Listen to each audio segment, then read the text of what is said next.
and community. Okay.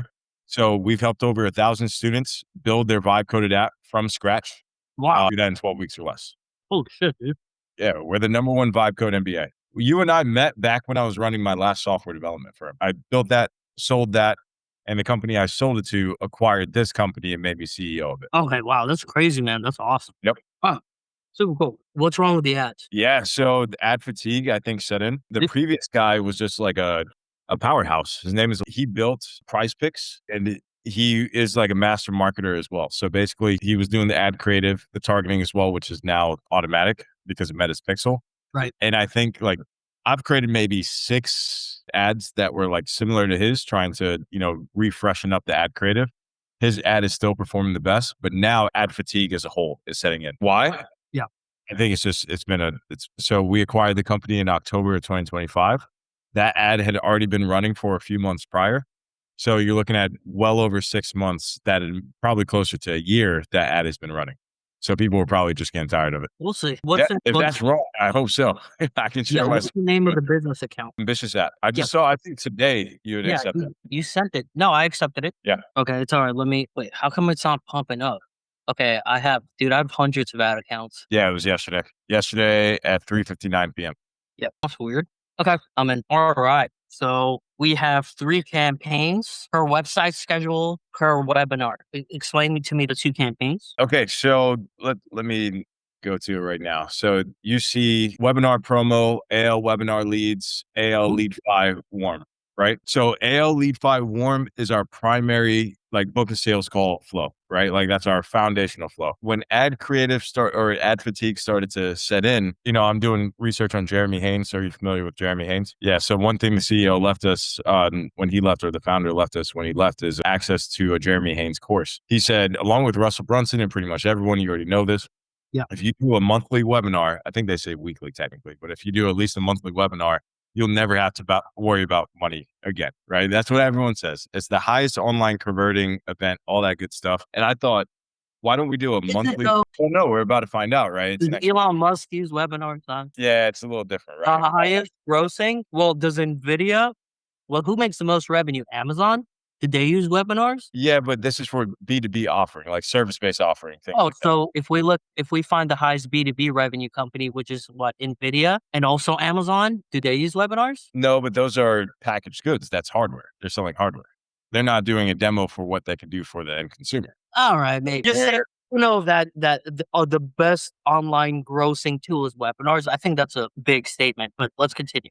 It's the highest online converting event. So meaning if people show up to it, the conversion rate is the highest compared to sales calls, compared to, I don't know what else you can do, but apparently that's the metric. So especially for vibe coding, showing how fast and how effective we can teach them how to build their own app. The monthly webinar, we believe, will be a very effective way to sell them on the call and show them what they could do. Not just sell them, but like sell them on what we're doing, if that makes sense. What's the conversion? Oh my God, $1,000 per call? It was like $500 before. Now it's started to go up a little bit. All right. Dude, $1,000 per call is crazy. Yeah. So that also isn't the most accurate. Here's why. When someone goes to our website, right? Let me think. Because when someone goes to our website, they're hit with essentially like it's not like primarily like, okay, you can just go straight to booking a call. If we did that, we'd get a lot more calls, a lot lower quality. When they get to our landing page, as you may have seen, fill out that type form and there's conditional criteria there. If they're qualified, then they get to the Calendly link at the very end. Otherwise, our setter will call them to determine if they're a qualified fit or not. See what I mean? Yeah, I'm analyzing right now. So is it truly $1,000? No. Your funnel is broken. Why do you say that? Well, no, it's literally broken. When I click on apply to join, it goes to a default page. Can you share your screen? It goes to type form error. Oh, hold on. Let's see that. Just right here. Oh, there it is. No, you go apply to join. Okay, that is good to know. All right, hold on. But you need a dedicated person on top of this stuff. Yeah, we do actually. Can you share your screen again? Dedicated person. Not the best look. Yeah, that's not good at all.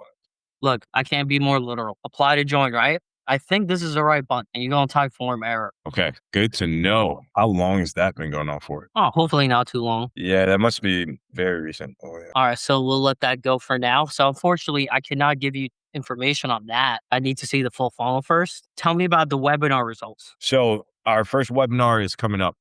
So what's going on here is that I'm just sending that to the team because I'm like, we do have dedicated people for that. So I'm trying to figure out what recently must have broken. Oh, for webinar? Yeah, no, yeah, for that funnel, for basically, I'm trying to figure out why that happened. So, yeah, anyways, so what I was going to say is the monthly webinar, first one is coming up this Wednesday. We have 93 registrations so far in 2 weeks of promotion. Okay, that's it. What like That's it so far. are the leads alive? Are they being engaged? Are they responding to retention marketing? Tell me about them. So 93 registration, email and SMS campaigns go out each day to remind them about the webinar coming up. Are they being engaged or are they like responding and things like that? No, they're not like, What's oh, the open rate to the email? wait. Yeah, they're not responding to the email. From What's what's the open rate? I have to get that. And then after the open rate, what's the confirmation rate? I don't know if you've asked any confirmation yet, but I guess you'll just the day before or whatever, you'll ask for a confirmation, right? Yeah, what is the open rate? Yeah, we'll get that 48 hours before. What is the emails in the webinar? Okay. Yeah, I'll get. Okay. Oh, like we don't have it in front of us, the open rate? No, not right now. Got it. Because I want to know, like, if it's 80%, it's like, let's fucking go. You know what I mean? So it's like, hey, Sam, it's Ambitious Lab. So you might looking to fill it. Awesome. I got like your setter or something. Okay, cool. So tell me about the VSL funnel. What's the close rate on it, et cetera? VSL funnel, it's our primary acquisition funnel. I'm actually trying to pull up the campaign for you, by the way. So give me 1 sec. Let's see if I can answer a question while I'm navigating GHL. Let's see. We got to log back in. What is the primary close rate? About 30% of all shown calls. How many? Well, okay. So how many show up? Yeah. So show rate is also tanked recently. We were getting about 15 to 20 meetings booked per week at a 75% show rate, which I never really saw when we took over the company. So here's some hard advice, dude. You must, if you don't, you need, what's your cost per acquisition on those VSL funnels? Give me 1 second. OTP 614. I go to bed with that number. Yeah, that was information I wanted to get early on, but it was fluctuating so much because of how much they were testing that we never got a finite number. And we're still Entertain me. What was last 60 days. Here, I have metrics right here I can answer. Sure. Cost per acquisition. I mean, our cost per lead was around $30 last week. 33. Cost per acquisition, I would say. for VSL funnel? Yeah, I can't say it right now because we're testing so much. Okay, is it 5,000 or is it 500 or is it 2,000? Let's say 2,000. Let's say two. Hold on. So it's like, so I know we need, this is we have a managerial problem here. So we got to zoom out here because there's a lot of problems with the ads account. So one, it's doing 1 day click. I'm not sure why the attribution is 7-day click. Definitely expand past that. You're like throttling your ads. So we got to move that. But forget about, there's also not enough creative at all.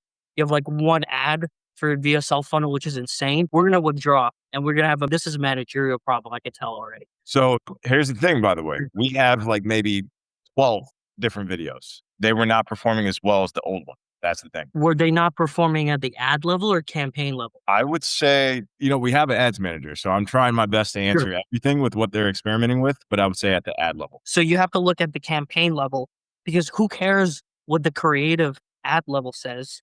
We just want to have a good cost per acquisition. It doesn't matter what the ads say, right? So it's like, I look at things at the campaign level because the creatives work together. So you got rid of the other 11 creatives. All the money and pressure is going on the one creative and it's getting fucking exhausted, right? But we need a manager. Like we need to zoom out because even if you fix all these technical stuff, I think you have a bigger problem. So it's like on the managerial level, who owns the ads? We have an ads manager. Does he own it or you own it? What do you mean by own it? She owns the responsibilities associated with it. Cool. Okay. So let's not name names or anything like that. This person owns the ads. Cool. If I ask this person, what's the cost per acquisition? Will she answer me right away? Probably not. No.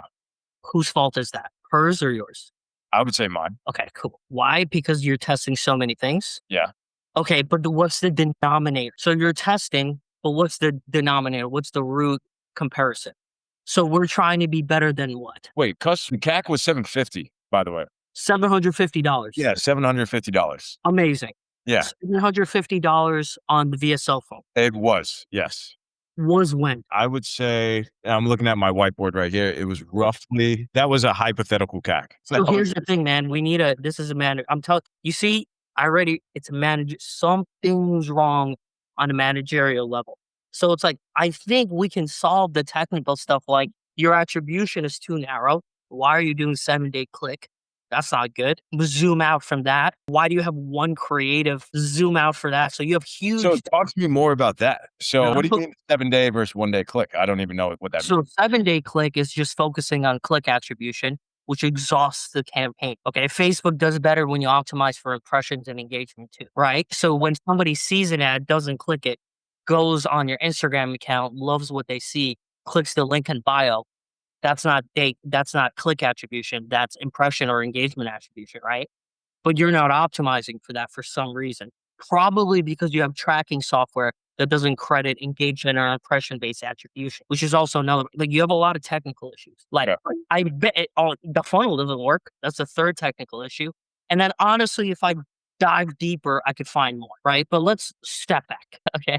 So we have like a managerial problem. Number one, the funnel doesn't work. You need whoever is in charge needs more ownership. $750 hypothetical CPA is just an insane thing to say. It's just such a silly statement. You know what I'm saying? You can just go look at the last 90 days of sales through ads, divide that by ad spend, and then you have a number. How is it? How is nobody? How is that not? I'm not trying to be rude, right? I'm not rude to anybody. How can we not do a division problem? How can nobody take two numbers and divide them right now? There is, right? But I didn't want to get too into the weeds. Like this is public, right? I don't want to share like anything that's too core to the business right now. Okay, but do you have a hardcore CPA? Are you talking about it like an accountant? We have a whole team. No, I'm sorry. Not certified public account. Cost per acquisition. Like, do you have two numbers right now that you could divide to get the cost per acquisition? Yeah, but here's the thing. So it's going to fluctuate greatly. If I go over the past 90 days, I can look at this spreadsheet. I can get those numbers to you. But because things are changing so much, I don't have a finite number I can give you right now. Okay, I gotcha. Okay, let me ask one more question. Who exactly buys your stuff? Who's Explain. the? Yeah, explain. It's going to be a self-starter. Like take someone who Yeah. they're an individual contributor at their job. They're making good money. They take things to the next level and they maybe want to moonlight an app or they just want to jump ship and like start their own business, if that makes sense. How much money do they make? Let's say around 100K a year. So if a person makes like 50K, 70K a year, they're pretty much a waste of time. I wouldn't say they're a waste of time. They're more risky. Yeah, because in the ed tech space, you have to be careful because people will do the course and then they'll say, I want a refund or something like that. Not Mhm. saying we run into that issue greatly, but it's something we're cautious about. Got it. So do you optimize for income at all? Is it I mean, it's supposed to make our metapixel and automatic targeting better. That's all I know. does it? It seems good so far in terms of what it's targeting, but Okay. hard to say. How can I like go in and like verify? Well, one, we could ask. So one, the CPA data should be high. So the cost per acquisition should be stellar. That's the best way. But the second, like if I speak to the head of sales, what will he say? He would say that, see, that's why I say there's a lot of things changing. We revamped our course, we revamped like our offering and everything. And that's why I think to keep up with like the fast growing vibe coding space, we completely revamped our offering. So that's Mhm. why I say things are a bit different right now Mhm. because we're selling something different than we're selling something before. Got it. Okay, so I'll tell you these few things. I don't think you have the media buying is an extension of managerial and financial reporting, the product. So we're not certain on the product yet. So in order to give a healthy audit, we need a product. We need the price of the product. We need exact ICP. There's a lot of technical stuff. I would definitely not focus on 7-day click because there's a lot of people who see the ad, check out your social media, and then become a lead. You should take advantage of that. Okay. And number two, you have to have systems in place to make sure the funnels are operational. Okay. Number three, you got to have more creative. Number four, I recommend you look at the campaign level versus ad level because you might be shutting off ads that look like they're performing bad, but in reality, they're working in tandem with each other for a better campaign cost per acquisition versus creative cost per acquisition. But no wonder you're having creative fatigue, dude. You have one ad. And so it's kind of like, you know what I'm saying? It's when you do like tug of war, whatever that rope thing is, right? Yep. One person, there's 5 people pulling the rope. One person is this brawling giant, right? But the other 4 are scrawny, right? Are you going to get rid of the 4 scrawny guys and just focus on the one giant, or are you going to keep all 5? I see what you mean. Yeah, Yeah. that's what we did. So we'd run different ads creative within that one campaign, and we'd compare results. But because they just seemed like so what was it? The cost per click was lower. Like people Cost, would, like, whoa, don't even, you should spend very little time looking at CPC. yeah, you have to let me finish though, because cost per click was lower for the new ads, but they weren't converting as much. My And bad. that's why we were like, okay, that's a vanity metric. We don't care that cost per click is lower because they're Mm, not converting. You see what I mean? got it. Okay, I understand you. Okay, so yeah, but it's much more meta and variable than that. Meta ads are very meta now. You have to look at the big picture. So the root, don't focus too much on what is this creative doing versus that creative. It's like they're all working together. Who cares what these ads are doing as long as CPA is great, right? So it's like, okay, lead fi, you got lead fi, great. How's it performing? What is your denominator? What is your root data that you're comparing it to? So it's like you had lead flow on this day, and then since that day, what happened? Are the salespeople happier? Okay, sure, the product and pricing is changing. Why? Do you have like data that's comparing this product and like you got to get way more meta, you need way more ads, you need to expand the attribution, and you have to focus on your ICP and just you got to focus less on media buying and ads and focus way more on just who is my customer. My customer is a person that makes 100K a year in America that wants to quit his 9 to 5 and start a job. Cool. Then reverse engineer from that. Have you made 50 creatives around that per ICP? Okay. Like, does the VSL reflect that? Do the qualifiers reflect that? Are you structuring the funnel and the qualifiers in a way that attracts your ICP? Because I hear a lot of data and variables and this and that and webinar. It's like, dude, like, who's your customer and how are you selling it? For example, whatever I have like an investment product offer, right? It's I sell to a specific type of person in America that has a certain net worth. So I go after this specific net worth. I They have to be in a very specific stage in life. I physically go after that specific stage in their life. So when the person shows up to call, they're this perfect ICP that's easy to close. Are you making sure that the personality of the leads are congruent to the personality of the salespeople? Because salespeople are human beings. The people you close and the people I close are different people. You know what I'm trying to say? So there's so much going on. You got to get way more meta. I think and a paid media strategy is very holistic. Who are the salespeople? What are the salespeople saying? What's the CPA at X during time? What is the denominator for everything? You gotta you're too into the weeds. You gotta get an expert that sees the whole picture, packages it together in a disagreeable way. You have to be very careful with media buyers and such that are too agreeable because they're just because you have a strong personality. I have no problem disagreeing with people. Like I'm a little bit tougher. But if your media buyer is not unagreeable, they're just going to listen to you and bend to you. And then you're just going to optimize to the bottom. You know what I'm trying to say? You got to have a high IQ, tough, low and agreeableness. So if you interview a media buyer and if they agree with you and they're bending towards you, that's not good because it doesn't matter what Ethan thinks. It matters if the company is making money, right? So it's just like, I can tell from the inability to answer certain questions in certain ways, this is an issue in the company. But that's just an assumption. So my best advice to you is you have very little denominator data to reference, to study, to make strong decisions of. Get a holistic, low and agreeable way who'll be like somebody that you want to slap, right? Because he's going to bend and discipline the company in a better direction, ideally. You know what I'm trying to say? So it's like I recommend that. Someone from New York. It doesn't have to be somebody from New York. It has to be somebody that personality. I can tell your personality. I can tell from the way you answer questions that you probably have people in charge of this that are too agreeable. And then you're just racing to the bottom. You're just agreeing to the bottom. For it to be like, well, where's the webinar? Who's our customer? What like are we optimized for the customer? One of the main things you said is the customer should be around 100K. One of the things you complained about is that it's too risky to have low income people. Where in the funnel do you address this? You have lead fi, but then you couldn't answer the denominator for lead fi and if it's even work, right? But look, hopefully they try. Look, this actual call should help a lot. Actually, you need holistic ownership, and you need tougher changes. Be fine. Yeah, no, that's good feedback, man. I always respect your opinion because, like you're saying, you are the person that, you are the very straightforward, straight shooter. Like, here's what's going to work. Here's what's not going to work. I don't care if I hurt your feelings. This is what's going to work. And I like that.